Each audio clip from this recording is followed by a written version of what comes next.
Right, so I'm going to start this where most coverage doesn't, because starting in Yemen now actually misses the point.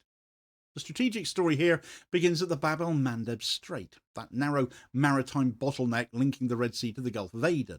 Piece of water that carries a significant share of global shipping, as we've come to learn, and energy transit as well, and has always mattered precisely because whoever controls access there doesn't need to control much else. And boy, have the Houthis managed to control it very well to stymie Israeli shipping over the last 2 years that they've been committing genocide over Gaza. But for decades, Yemen mattered in that equation, not just the last 2 years, because it existed as a sovereign state with territorial authority on one side of that strait.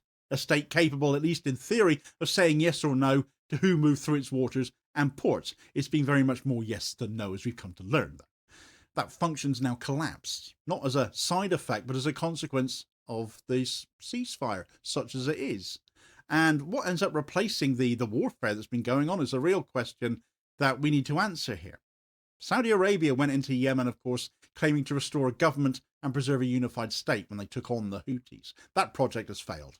Not in the rhetorical sense of it's complicated, but in the plain sense that the Houthis still very much rule the north. The Saudi-backed government does not control the country, and Riyadh is now openly prioritising de-escalation over enforcement. They finally want out fully.